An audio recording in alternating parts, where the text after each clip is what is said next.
Well, good morning, Chris. Thank you so much for taking the time to come back from your travels and do our show today. The show is focused on human potential. We were talking before the show that there are so many things that the news is talking about that people could draw the conclusion that the planet is over and we might as well just hang it up and go back home and drink until it ends. And I'd like to have this show focus on where all the opportunities are. So, Chris, you and I have known each other for some long time. I think Yes. back when I had I don't remember if it was mortgage business or real estate business, one of your guys called Mortgage. me, mortgage, Yes. and you helped my clients with fixing their credit so they could qualify for a mortgage. And we've built a relationship. It's been, I don't know, 20 years now, maybe. I think we're over 20 at this point. Yeah, that's pretty amazing. And I've watched you come from where I met you, which would be called, we'll call it loosely credit repair. That covers a lot Yes. of things. But I've seen your business evolve and turn into something more than that. And of course, the credit business has changed. So maybe you could share with our audience kind of where you came from, how you developed your mind into thinking, and how you see opportunity no matter what turmoil is coming, and what the future can be for someone with a clear mind. Gotcha. Well, okay. So first, where I got started is my own business failure back in 2001. And, I faced some tough times, and I was very fortunate to have a buddy by the name of Jason Shiroki uh, help me. He's an attorney. He helped me get through that. And at the end of that process, I said, man, there's a business here. So it is just through adversity, I found a completely different business that I was in before. And it is kind of my belief. And you said you've seen me go through ups and downs, and you've seen me, kind of, swerve here, swerve there. Yeah. And it usually is in the time of adversity. I mean, we've gone through a couple of cycles together. And I will tell you, my biggest growth has always been in downturns, quite frankly. And then that has set up my success for whenever things turn around, because you're forced to swerve, you're forced to set up new systems and processes. And then when the economy gets better, holy cow, now you're in a position to take advantage of that. So what you're talking about is what we may loosely refer to as a downturn. It's really a period of adjustment. And during Yes, that period of adjustment, systems break down and new systems come up, and some are reborn, shall we say. that's right. That's exactly right. And that's why I've never really been upset, or I'm fearful of a downturn. It's just because it's a great time to reset everything. It's a great time to reevaluate your life. I can tell you that I've used this potential downturn to reorient my businesses once again to what I want to do later in my life. I'm turning 50 years old, and I'm sitting there Wow. going and saying, well, this downturn, I want to reorient to where, for that next little successful path, I want to do this. These are my parameters in which how I want to work, So let and me ask you I'm this able to do that. question. Since it's easy for someone to go into despair, and then Mhm. someone in despair is not very productive, what thought processes have you developed over your life so that when change occurs, rather than dropping into despair, and I'm not suggesting you might not feel uncomfortable for a while, Yep. but you land on your feet, and then what thinking do you go through to say, okay, what's next? Well, I think part of it is the first part is the realization that things are about to change. That we're just at that inflection point. We're at that point where things are going to change. And quite frankly, your business tells you that when the revenues start declining off of what you've been doing, it's a decision of, do I spend more money chasing that old revenue stream, or do I need to adjust? I've always preferred trying to adjust rather than chase the money. Hmm. I really am kind of a believer that, if you set your systems up well, they're going to last and work great for you for quite a while. Then they're just not going to, because of whatever reason. And I choose to pivot at that point. Now, maybe that's just some other people, they'll say, and I've seen it in a lot of other people, that they will continue chasing that $1 and not realize that their business has changed. And there's nothing wrong with it. They'll survive. I just think it's a harder path, in my opinion. You and I have watched the mortgage business over 20 years. And Yes. there was a time when I started mortgage brokerage out of the trunk of my Cadillac and ended up having the entire floor of a building making millions of dollars a year. Yep. And then things occurred, we'll call it 2008, and regulation came in. And my experience has been that politicians, may be well-meaning or not, I've never seen regulation pass that improved things. It always makes it worse. So it took a business that was extremely profitable for the entrepreneur and kind of sucked the life out of it and made it profitable for the big banks again. So what I'm hearing you describe is, yes, you can continue to plod along in something as it gets squeezed, or you can say, where's the next opportunity? So you haven't changed fields, you've transitioned within the field. Is that a correct statement? Yeah, I think what it is we then highlighted the things that aren't going to go away. We started saying, for instance, in the credit world, well, maybe we start going after judgments and liens. We start going after apartment collections. We start going after lawsuits. In that arena, we know that no matter what the regulatory environment, whatever the sentiment is against anybody in the credit space, these are still such high pain points for consumers that you can offer real value to them. And look, that may change down the road, but for right now, when we did that, our revenues went right back up. So when you say you look for these kinds of problems, these are individuals and or companies that have issues with claims being filed against them, rightly or wrongly, but they need to be dealt with.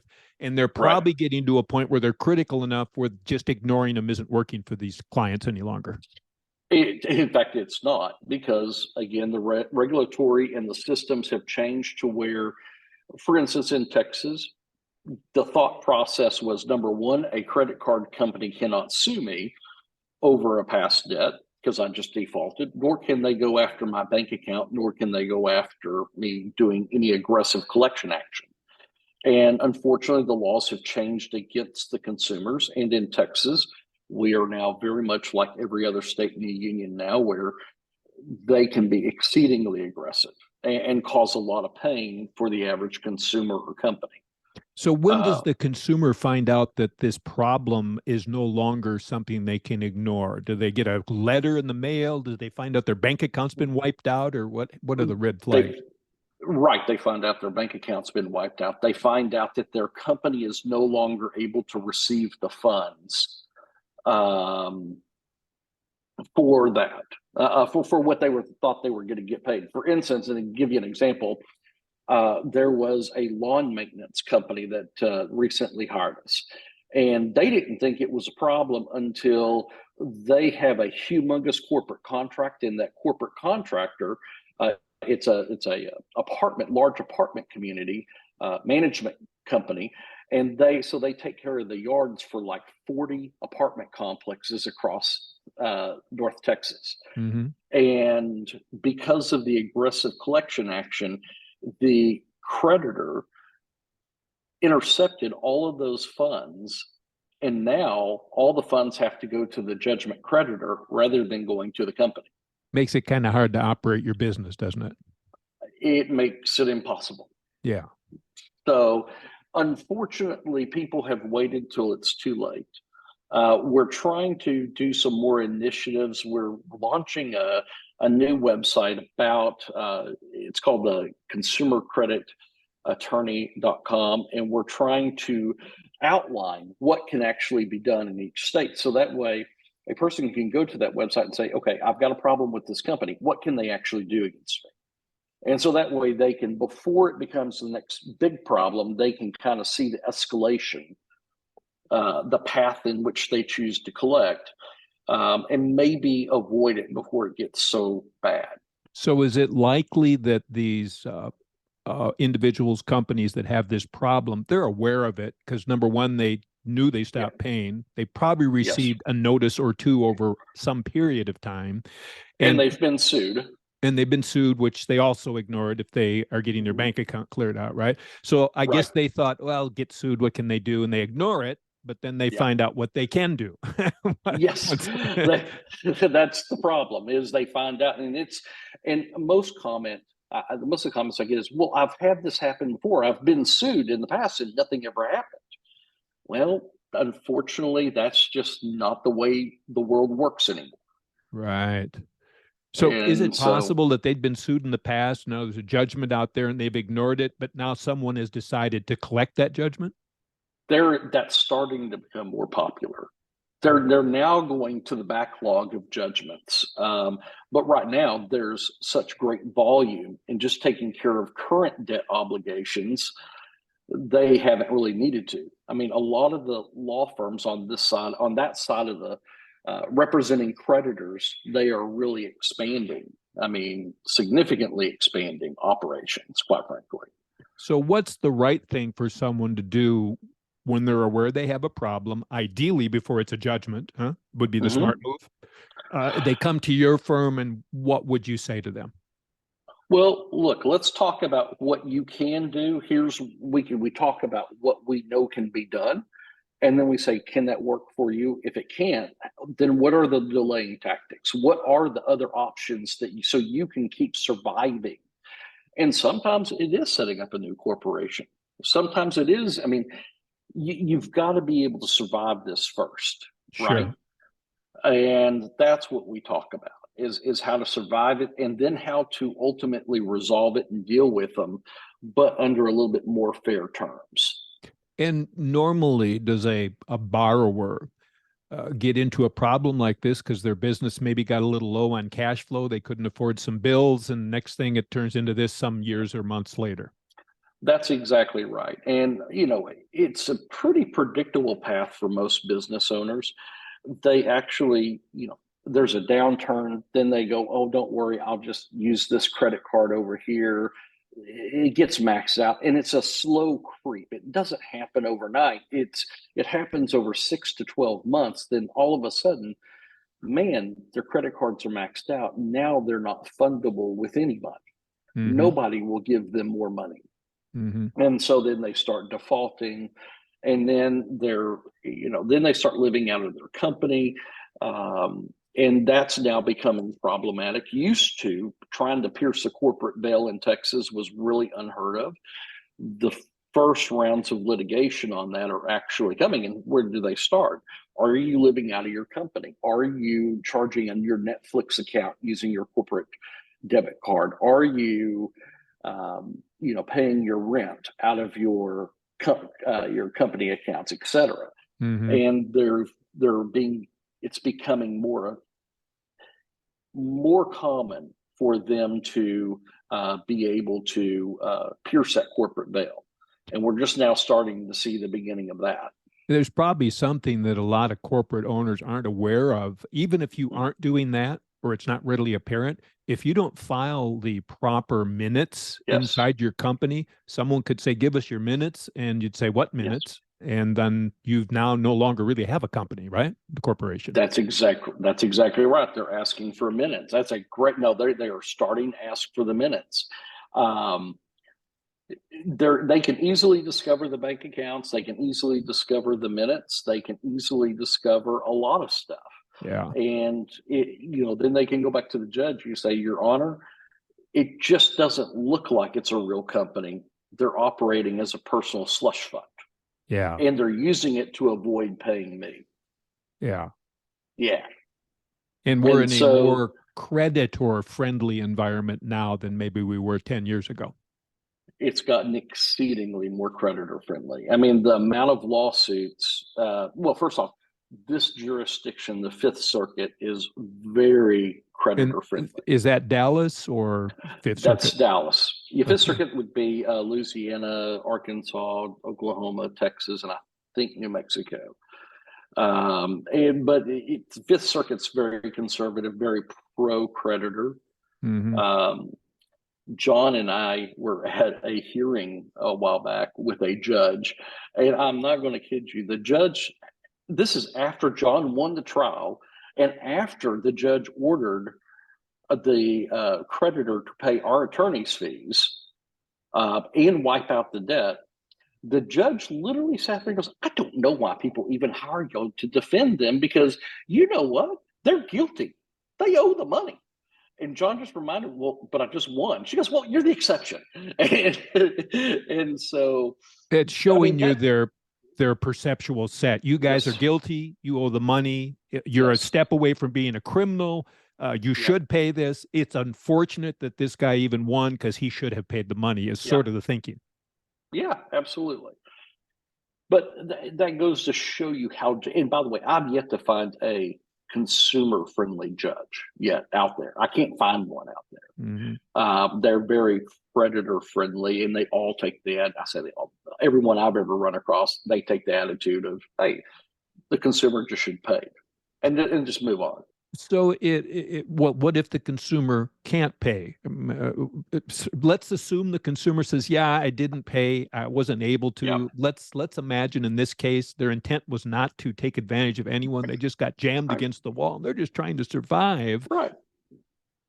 Well, I'll tell you, here's the fun thing. We've actually taken this back to where we have just laid bare a consumer and a company's bank accounts, everything, and just said, look, this is where it's at.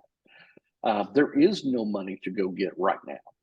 And I'm no kidding. The judgment creditor's attorney will say, God, we feel for your client. We really, really do. Tell you what, we're just going to take this judgment against them. And in the next 10 years, we really hope that things turn around for your client. And don't worry, we'll be there when they do. Yeah. So the I mean, old it's days of just having 7 years go by and it doesn't matter anymore, those are pretty much gone. they're dwindling to where it's almost gone. Yeah, Yeah. it is. But that's all my business. I mean, so the opportunity, I think, but in all of that, there's a lot of opportunity for somebody looking at it. And it's opportunity for helping people resolve issues like this. And quite frankly, changing the perception that, man, you can just default on a debt with absolutely no recourse anymore. Right. And that can be valuable for a lot of people.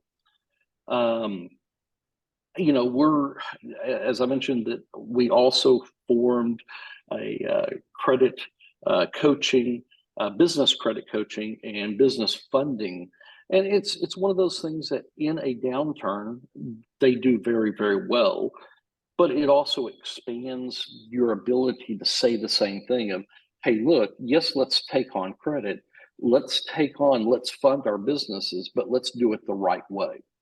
Let's not do this willy-nilly. And for one thing, we're not offering the loans. They're the debt spiral loans, like the multi-merchant cash advance loans. We're not Right. offering those.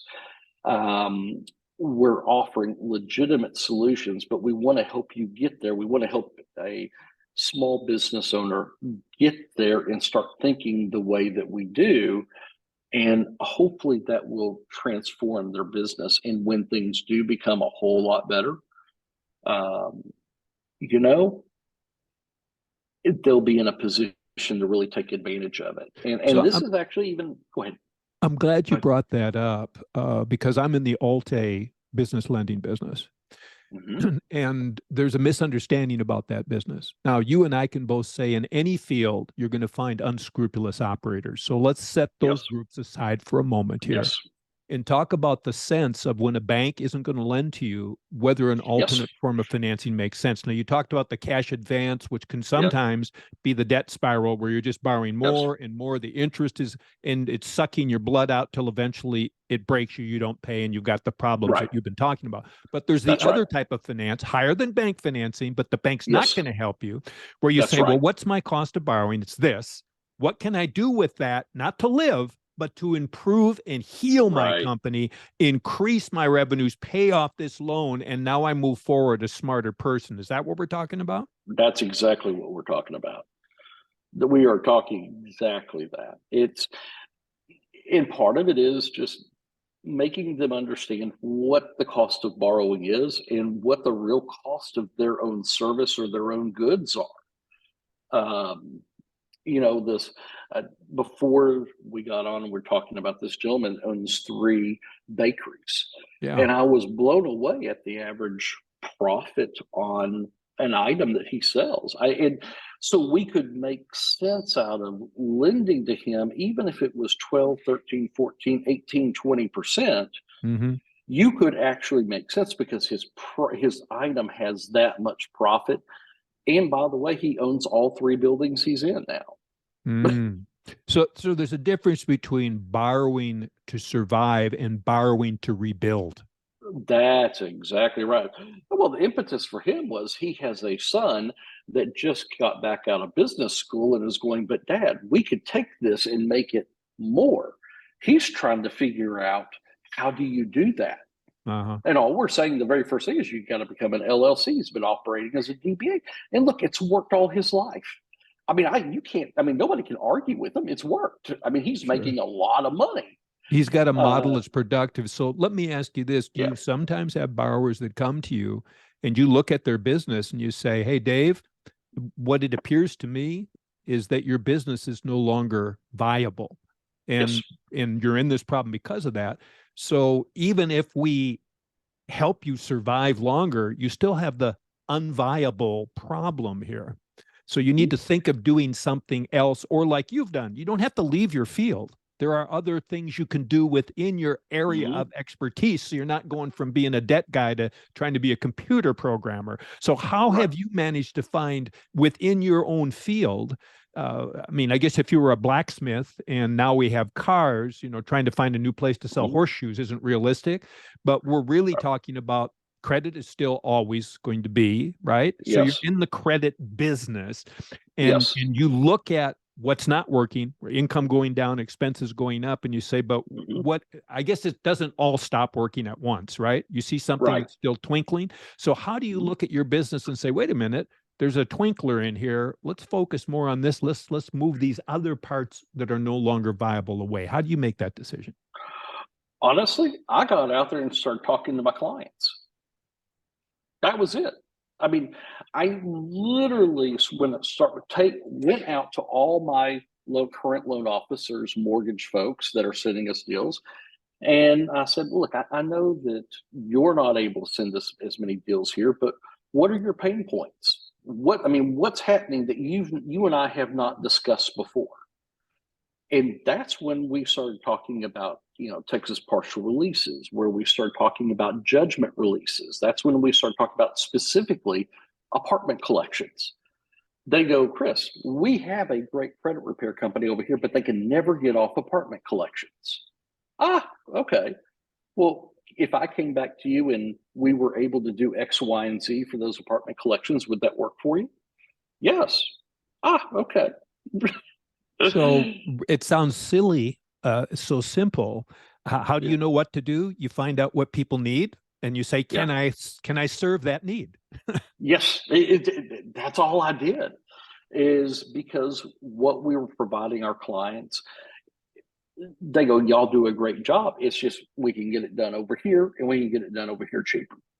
And or I'm not getting as many of those type of deals that I used to send to you, but I am getting this. I'm glad you And brought that up because in any business I've ever been in, is everybody gets into the business, and as the barrier entry is low, ultimately it gets commoditized. And so then right. instead of saying, I'm good at that, what really comes down to is I'm cheaper, I'm cheaper, I'm cheaper. It's sucking all the margin out of your business. Yeah. If your overhead doesn't also come down, which usually it doesn't, right? Then Right. eventually the overhead is higher than the income, and that creates a problem. Yes.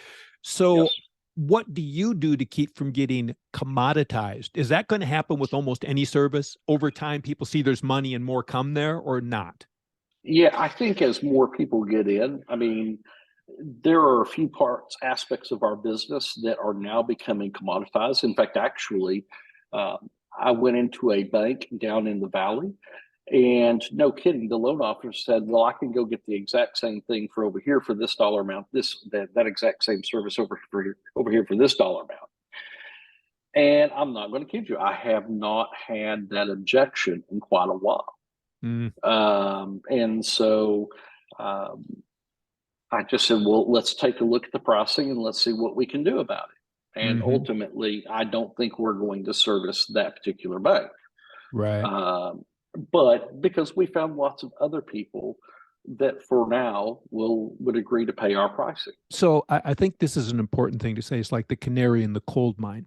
Are you seeing something that is an aberration? Because there are always aberrations, right? Or are you Mhm. seeing the beginning of a trend where it's this bank, then that bank, and then this client where the margin's getting squeezed out? And if that does happen, where might be the next opportunity, or are you unaware of it yet? You're going to have to go back to the field research to find out. Well, actually, I'm always looking. In fact, I flew to Las Vegas at the beginning of the month, and it was for a white labeling uh, trade show where you slap your logo, your brand on their products, and you offer it on your websites. Mm, You know, believe it or not, the show was a bust for me. However, I discovered two companies that offer services that I'm bringing into all my existing businesses, and I believe that will have the ability to change the way we do business. So is that So like an affiliate marketing opportunity? Would it be a proper term or? it's well, okay. It's not necessarily affiliate. It literally is. They want you to have your own brand. They will put your brand on their product, and then they will ship your product to your under your name to your clients. I see. So not necessarily a service. It could be actually a physical item that might be a match with your business model. Huh. That's exactly right. And the ones that seem to be popular were CBD products and healthcare products. Those seem to Hmm. be the most common of the companies that showed up. Hmm. There are a few white labeling companies out there. Um, you know, I it what I really appreciated about it, even though it was a bust on the products, it gave me a lot of knowledge. There were three people that got up to speak that I actually found credible, and Hmm. I took two of them out to lunch, and we just talked, Hmm. and they had a lot of insight, and it did two things. It made me, for sure, I don't want to go that route of putting my name on a product and Hmm. shipping it out, but more importantly, it certainly shed light on a lot of these TikTok ads I see about, oh, just come up with a product and put it on Amazon and you're going to make $1 billion. Hmm. And that whole market, I believe, is probably oversaturated and now gone. In fact, actually, the two people I took out to lunch, they shut down their company after years of doing like six-figure sales. Hmm. They had to shut down their company because their products became a commodity. Hmm. And let's get right down to it. Amazon is looking for commodity products. Whenever it hits a certain amount of sales, all of a sudden you see an Amazon basics of that Yeah. product out there undercutting the market. And so that's exactly what happened to both of these companies. As soon as the Amazon Basics brand or any one of their other brands came into play, it just absolutely ate up their market. Yeah, Amazon can have, because of their volume and their Mhm. reputation worldwide, can take a product that has become commoditized and they can produce it Mhm. reasonable quality, maybe Yep. better quality at a lower cost to them. And because of their volume, they can probably Mhm. have a smaller margin and they just kill everybody. Absolutely. That's exactly what happened to both of these guys. And so, I, you know, I enjoyed the knowledge, but to give you an example, look, I was willing to fly out to Vegas and go just talk to people and just figure out what's kind of going on. And it was a completely separate industry from what I'm in, but I was able to take some stuff back and put it into my own industry. But more importantly, I was able to rule out some stuff that just isn't right for me. So So what I'm I hear always you looking. saying is that no matter what the business, there are Mhm. patterns, right? Yes. And I Yeah. think what we're talking about is a theme. Anyone that's been in business understands what happens when their product or service gets commoditized. It sucks the Mhm. margin out of it. And Yep. then the question is, what can you do about that? Because you Right. have distribution, but you lose your distribution to your competition when you no longer, people call it competitive. I call it being the Mhm. cheapest. Right. Now, you Yeah. might be able to help someone understand you're worth more. And in a Mhm. service business, that's something you can do. But explaining that so someone understands it compared to having it be cheaper, that's a hard Yeah. sale. Not everyone can do that. It is a very hard, it takes time and it takes relationships. And Yeah. I think it depends upon what kind of a salesman, what kind of a person you are in talking with your clients. And I think that's why you and I have stayed close for over 20 years here is Yeah. we have very much the same thought about how you talk to people, how you speak to people, and how you can build value into a system. You know, And now that we're so, we're talking about networking, right? Because yes. I over a recent time, I got very fascinated with artificial intelligence. So I Hmm. started looking at the computer power it takes to drive that, which is huge, Yes. and the size of the models.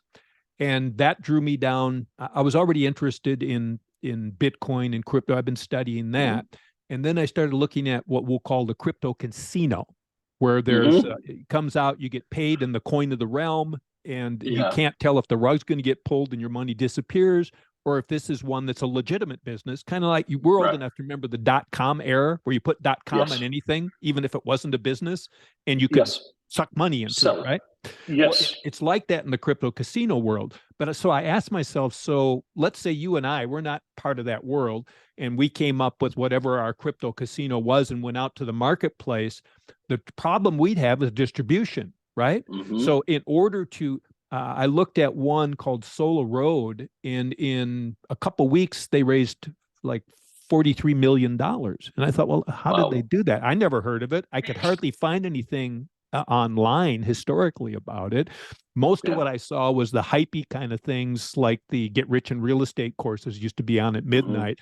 And so I thought, well, why does one shoot up and another one disappear or not get any money?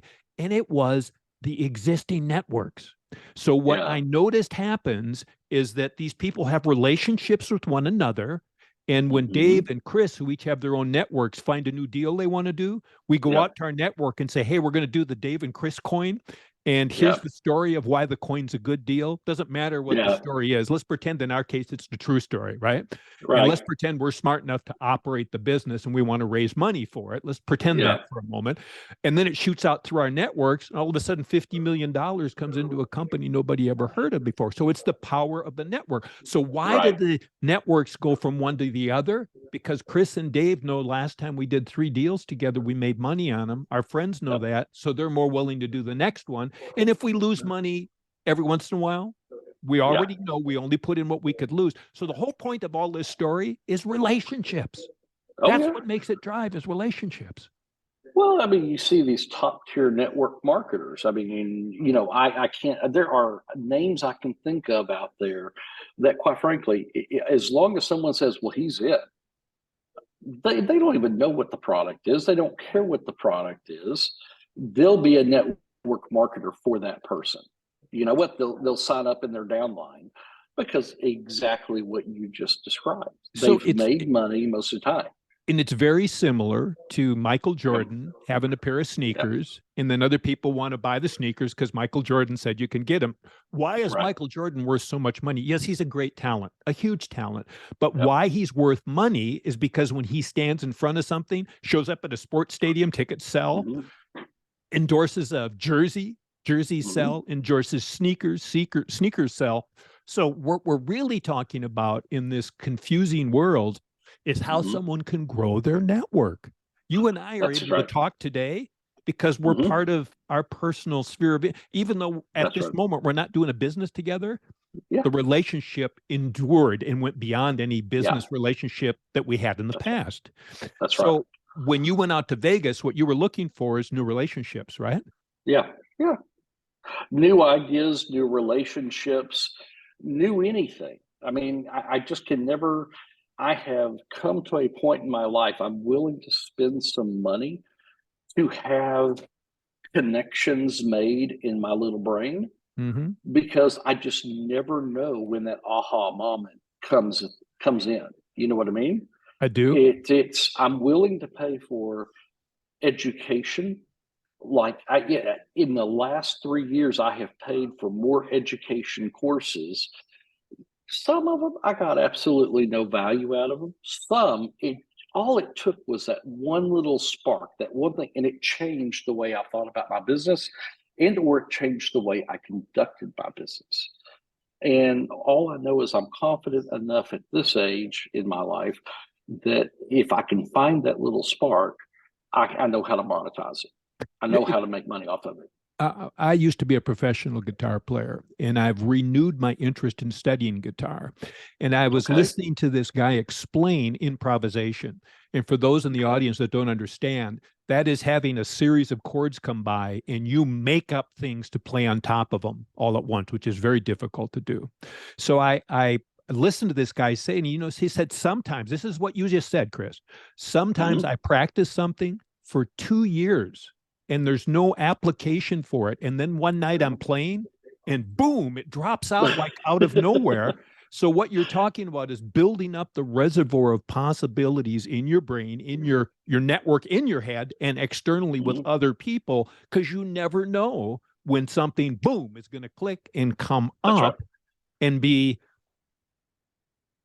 a gift that you can Yes. make use of. Huh? Yep.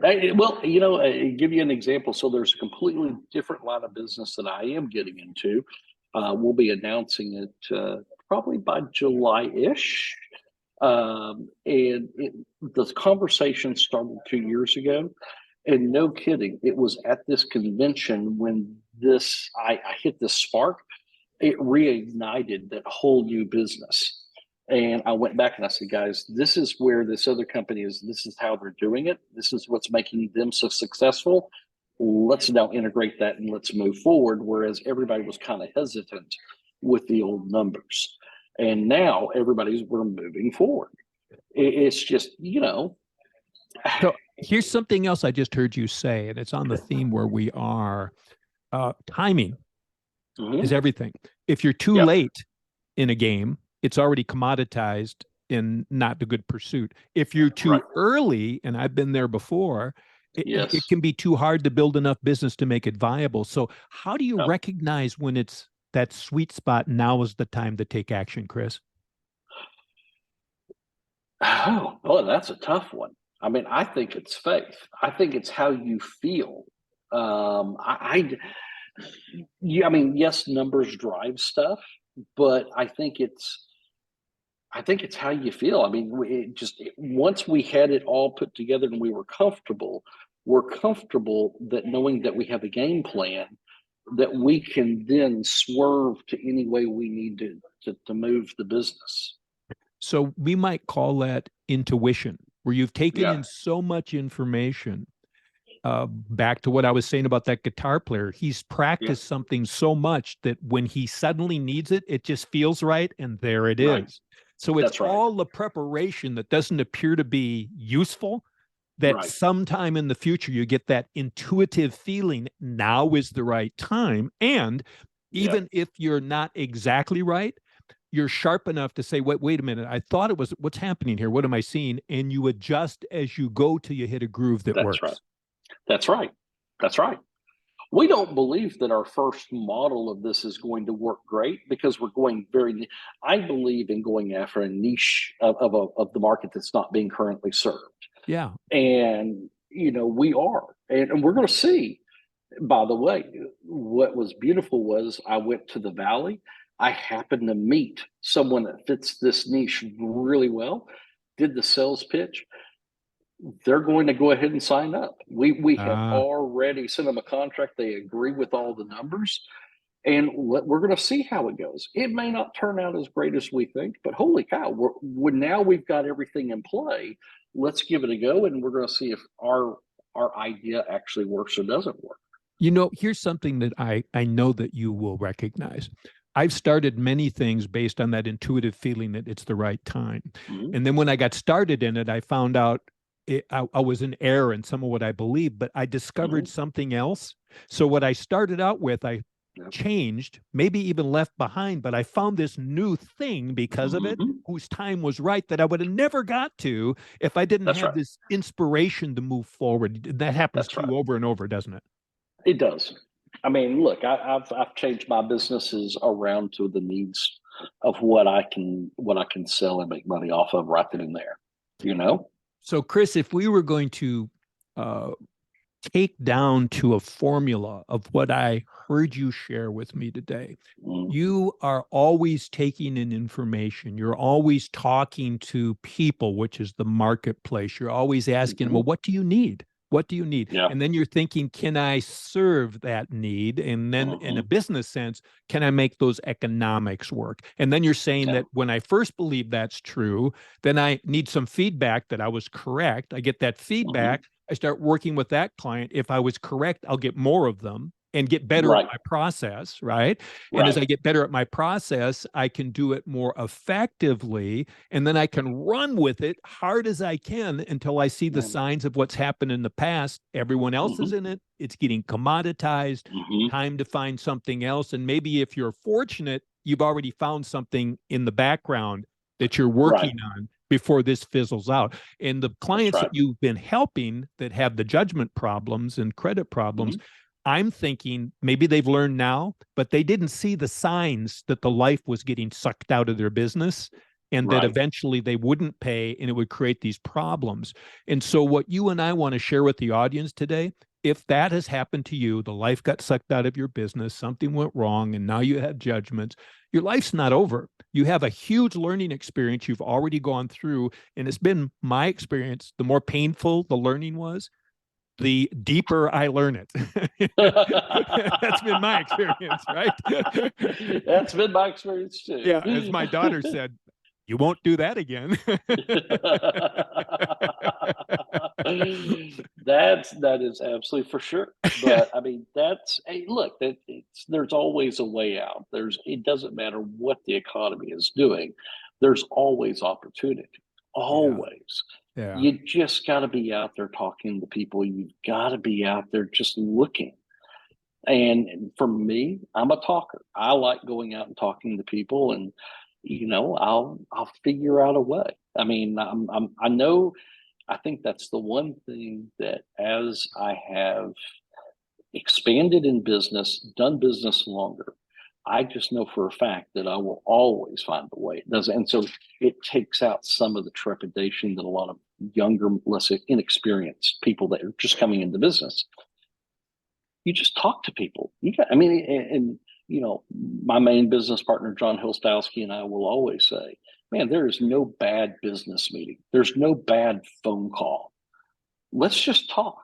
Maybe something happens out of it. Maybe something doesn't. You shouldn't go in expecting that something's going to happen out of it. But look, you just never know. And then you do that often enough. And there was a phone call John and I were on about 6 months ago. And literally this last week, we connected two people who said, hey, look, we have nothing to do with y'all, but y'all two need to go talk to each other. Just because. And you know what? They both think this for the phone call. Maybe something happens out of it. Maybe it doesn't. Who knows? But they really did need to talk to each other. so, what I hear you saying is that you're always asking yourself, where's the opportunity? And to get the Hmm. answer to that, you need to expose yourself to people and find Hmm. out what they're doing, what they've learned. And if you think of the power of networks, it's because hundreds or thousands of people can know more than even the smartest one person. So the question is, how do you Hmm. continue to build and grow your network? And any meeting you go into it with no expectation of outcome, just Hmm. curiosity. I'm going to this meeting. I don't know what's Yeah. going to happen. Maybe I meet a cool person. That's the end of it. I don't Yeah. know, but that's good enough for me. So if you're going to Right. share parting words of wisdom for our Hmm. audience, something that wouldn't sound like a platitude, but that they might be Yeah. able to start today, right now, that will have an impact of changing Ooh. their life over time. Honest to God, get on the phone, call your three best friends, then ask them who should you speak with. That's about as simple as it can be. And literally start with the people you know, like, and trust. I like that. And it's just as simple. I mean, by the way, I have ended a lot of phone conversations in the last couple of years of, God, this was such a great conversation. Do you have a friend that might enjoy talking to me? Yeah. Yeah. And you know what? They go, you know what, Chris, that was a really good conversation. I tell you what, I know this guy over here, he's doing something similar to you, or he's doing something completely different, but I think y'all just need to talk. Yeah. Or I like the way this guy thinks. I think you guys would like each other. Who knows Yeah, what comes out? I think you would like each other. So, that's right. Chris, I think that is a powerful nugget. Pick up the Yep, phone today, not tomorrow, not next week, not I'll think that's right. about it. Pick up the phone today and call your three best friends, especially maybe if you haven't talked to them for a while and you got an That's right. excuse to reconnect. That's exactly You right. got an excuse That's to. exactly right. Well, this has been, how can people reach you? You've got an Okay. invaluable service, plus you're going to transition with time. People are always going Yep. to have issues that they backed into, they didn't mean to, and it's going to Yep. lead to problems. Where can they reach you? Absolutely. The phone number I always keep open for everybody is 214-736-3845, and Chris at ChristopherEbert.com. Chris at ChristopherEbert.com. So if they have a credit question, or we said if they just want to network with you because you sound Yeah. like a cool guy, let's brainstorm and see what comes out. Yeah. Let's us all be a Yes. positive force for possibilities Yes. and do things to be uplifting for people, because this is a beautiful world. There is more Yep. opportunity today than I have seen in my entire life. And I think you agree with that. I agree with that 100%. Thank you very much, David. My pleasure. So, guys, please do us a favor. Give us a like, subscribe, and get a hold of Chris. Some of your friends probably need him. You'll be glad you met him. I like him. If we can't even make a nickel together, we just enjoy catching up with one another because it's a wonderful thing. Chris, thank you so much for your time Thank you. today. It's been absolutely wonderful. I'll see you again. Thank you so much.